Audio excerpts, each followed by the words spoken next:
Hello friends, welcome back to my YouTube channel Manvik coaching centre. Friends, हमने class 10th का electricity chapter start किया था और उसी सीरीज में आज ये हमारी 4th क्लास है जिसके अंदर हम पढ़ने वाले हैं बहुत ही इंपॉर्टेंट टॉपिक ओम्स लॉ। तो आज का हमारा टॉपिक है ओम्स लॉ। साथ के साथ अपने नोट्स बनाइएगा, बहुत ही इंपॉर्टेंट टॉपिक है, हर बार एग्जामिनर इस टॉपिक से क्वेश्चन पूछता है। तो समझते हैं ओम्स लॉ क्या है। ओम्स लॉ हमें potential difference, Ohm's law basically relation बताता है पोटेंशियल डिफरेंस और कंडक्टर के बीच में। ठीक है, तो हम क्या लिखेंगे? Ohm's law is a relationship between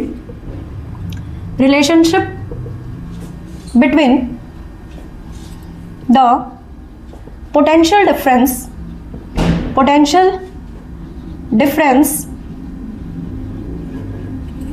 across the conductor. Potential difference कहाँ क्रिएट हो रहा है? किसी कंडक्टर में से या किसी वायर में से। ठीक है, a relationship between the potential difference across conductor and the current flowing through it. ठीक है, 3 मार्क्स में यहां से क्वेश्चन बनता है, ओम्स लॉ के बारे में पूछता है, उसका ग्राफ पूछ लेता है। तो ओम्स लॉ अगर आपको 3 मार्क्स में लिखना आता है तो आप कैसे लिखेंगे? देखिए, बेसिकली ओम्स ने क्या बताया था? ओम्स ने हमें रिलेशन दिया था कि जैसे जैसे आप वोल्टेज को बढ़ाते हो उसके साथ साथ ही करंट भी बढ़ता है। ठीक है, तो ओम्स लॉ आप कैसे लिखोगे इसको? ओम्स लॉ स्टेट्स दैट क्या कहा था उन्होंने कि जैसे जैसे पोटेंशियल डिफरेंस बढ़ेगा वैसे वैसे करंट भी बढ़ेगा। तो आप लिखोगे the current flowing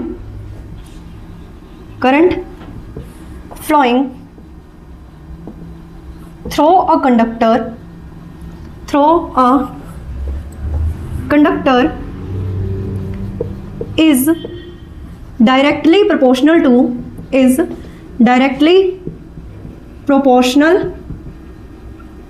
to the potential difference. Potential किसके डायरेक्टली प्रोपोर्शनल होते हैं? पोटेंशियल डिफरेंस के।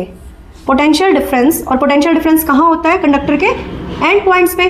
Potential difference between the end points of a conductor. ठीक है, end point of a conductor. लेकिन कंडीशन भी थी कि टेम्परेचर सेम होना चाहिए। ठीक है, आप अगर पोटेंशियल चेंज कर रहे हो, करंट भी चेंज हो रहा है, बट कंडीशन थी difference between the ends of a conductor provided the temperature remains constant. ठीक है, टेम्परेचर कैसा होना चाहिए? कांस्टेंट होना चाहिए। ठीक है, ये उन्होंने बताया था। अगर आप इसको समझना चाहो तो मैं आपको एक सर्किट डायग्राम से समझाने की कोशिश करूंगी। मान लीजिए हमारे सर्किट के अंदर हमने सेल लगा रखा है। ठीक है, एक सेल के क्रॉस आप करंट को चेक कर रहे हो। सेल क्या करता है? बेसिकली पोटेंशियल डिफरेंस क्रिएट करता है।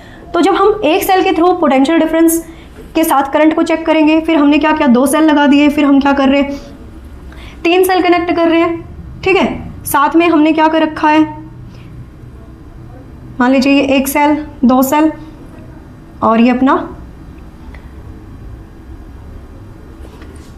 मैं यहां एक निक्रोम वायर को कनेक्ट कर रही हूं। ठीक है, ये हमारा किसका सिंबल है? रेजिस्टेंस का सिंबल है। पैरेलल में मैंने क्या लगाया है? वोल्टमीटर को लगाया है। और सीरीज में मैं किसे कनेक्ट कर रही हूं? एमीटर को कनेक्ट कर रही हूं। ठीक है, सीरीज में मैं क्या कर रही हूं? एमीटर को कनेक्ट कर रही हूं। साथ में मैं एक की भी लगा देती हूं। ठीक है, हमने सभी कंपोनेंट्स को यूज करके बेसिकली हमारे सर्किट को कंप्लीट किया है। तो ओम्स लॉ ने क्या बताया था कि जैसे जैसे पोटेंशियल डिफरेंस चेंज होता है, मान लीजिए आपने एक सेल यूज किया तो उस टाइम पे पोटेंशियल डिफरेंस कुछ और रहा होगा, साथ में आपने फिर सेकंड सेल लगा दिया तो पोटेंशियल डिफरेंस कुछ और रहा होगा। तो ये क्या, कैसे वैल्यू चेंज होगी? तो इन्होंने कहा था potential difference is directly proportional to current, या फिर आप क्या कह सकते हो? Current is directly proportional to potential difference. अगर आप करंट में चेंज कर रहे हो तो पोटेंशियल डिफरेंस में भी चेंज आ रहा है, पोटेंशियल डिफरेंस में चेंज कर रहे हो तो करंट में भी चेंज आ रहा है। अब ये डायरेक्टली प्रोपोर्शनल के साइन को हटाने के लिए हम एक कांस्टेंट यूज करते हैं जिसको बोलते हैं कैपिटल आर। कैपिटल आर क्या है? कैपिटल आर एक रेजिस्टेंस है किसी भी कंडक्टर का या किसी भी मेटेलिक वायर का। आर क्या है हमारा? Resistance of a metallic wire at a given temperature. ठीक है, रेजिस्टेंस क्या होता है? रेजिस्टेंस रुकावट होती है। तो करंट के फ्लो में जो जो रुकावट आ रही है, जो चेंज आ रहा है, उसको हम क्या बोलते हैं? रेजिस्टेंस बोलते हैं। तो resistance capital R is the resistance of a metallic wire at a given temperature. ठीक है, तो अगर हम पोटेंशियल डिफरेंस चेंज करते जा रहे हैं, फिर हम ग्राफ ड्रॉ करेंगे, तो इसका ग्राफ बहुत इंपॉर्टेंट है। ग्राफ जो हमें मिलेगा वो मिलेगा एक स्ट्रेट लाइन। ठीक है, स्ट्रेट लाइन क्या दिखा रही है?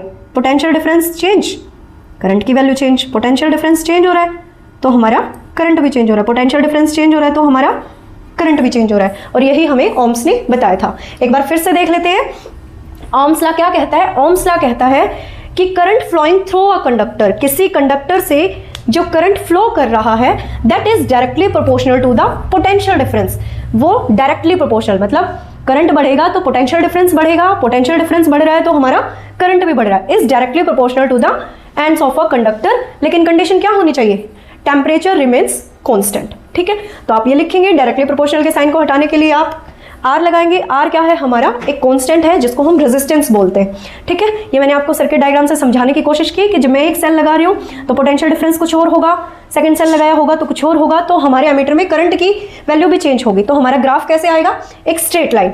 तो ये था हमारा ओम्स लॉ। इसके ऊपर कुछ क्वेश्चंस प्रैक्टिस करेंगे कल की वीडियो में। आज के लिए इतना ही, बहुत ही इंपॉर्टेंट टॉपिक है। आई होप आपने नोट्स बनाए होंगे और इस टॉपिक को बहुत ध्यान से पढ़िएगा। मिलते हैं कल।